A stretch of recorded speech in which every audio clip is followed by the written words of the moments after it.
Most people wouldn't touch a German car past 150K, but I'm not most people. Welcome back to High Mileage Need Love 2, and today I say goodbye to my Honda Element.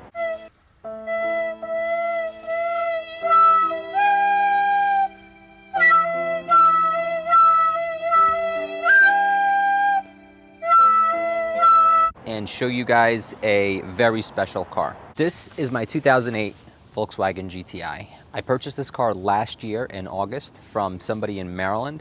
I flipped it September of that same year, 2019, and a year later to the day, I purchased it back from the person I flipped it to.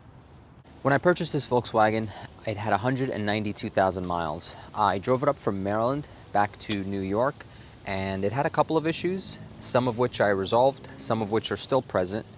And what I did end up fixing before I sold it was I installed a new battery, I cleaned the plasti dip off the wheels, I installed a thermostat, a Apple CarPlay radio, cleaned the interior, and oil change, filter change, and PCV valve. I also had to do the cam follower and cam follower screws.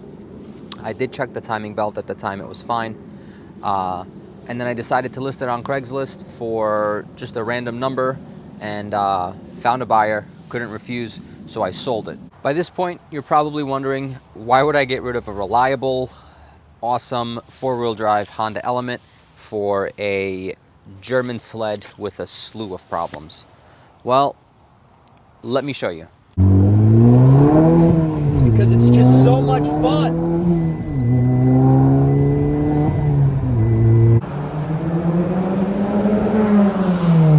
This car, when I got it, was equipped with a KO4 turbo, a 3-inch turbo back stainless steel exhaust.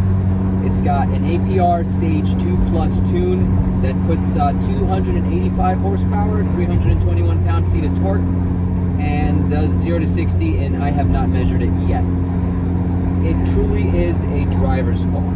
From when I first put the key into this thing and started up to how it idles in on a cold morning, to just driving to work, driving to the store, it always wants to go. And I'm sure this is the case for any GTi, as I've driven several over the course of my life, back when I was doing valet, to friends' GTIs.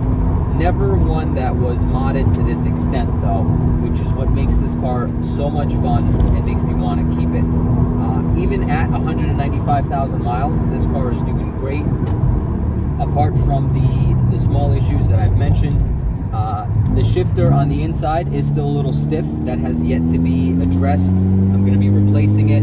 I have 2 wheel speed sensors in the back that need to be replaced, and then to take care of this steering angle light, which I believe is the cause for the heavy-handed steering right now.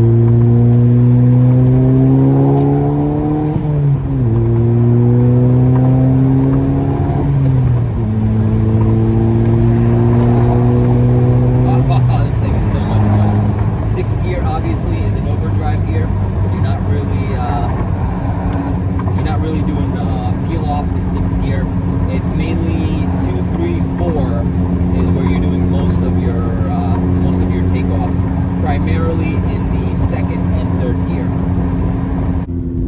Just listen to that turbo spool, listen.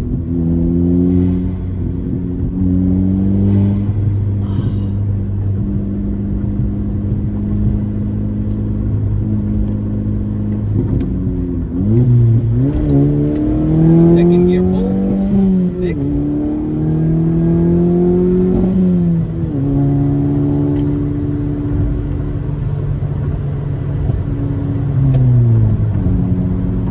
The only thing you got to look out for with this car is the police. As with any German car, these Volkswagens suffer from a slew of issues that could cause catastrophic failure if not remedied or prevented. Most common issue is the cam follower breaking and causing the high pressure fuel pump, which is this unit right here, to ride bare, basically bareback the cam lobes. And it will score the cam lobe enough to the point where it'll break the high pressure fuel pump bits. They'll get caught in the cam chain and essentially grenade the motor, which is why you'll see a ton of these being parted out, because a lot of people buy the car, they have no idea that this is a common issue. They drive it and drive it and drive it, and they rev on it. And what this unit does is it just, it dictates how much fuel, how much high pressure fuel to pump into the engine to give you the power that you see with these cars.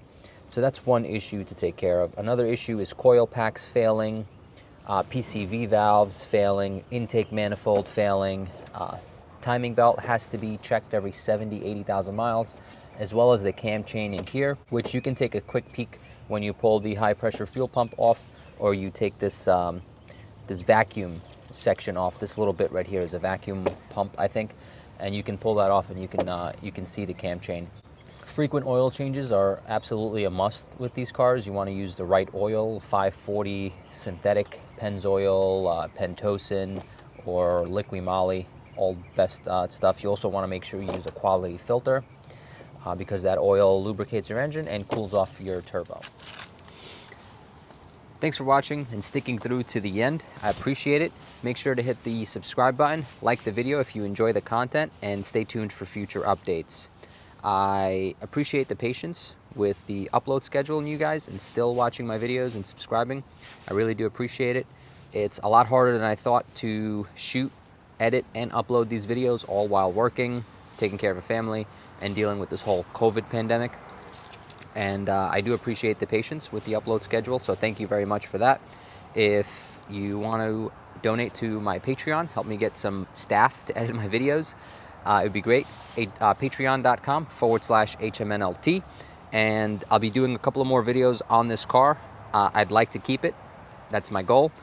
If I can get some sponsorships for some parts, I can do some how-tos about certain things like the cam follower, timing belt, timing chain, the shift mechanism. I have a video on that I'll be uploading soon. Just have to do some editing with that one. And hopefully I can give you guys some insight as to how you can get into one of these GTIs without breaking the bank and without blowing your motors.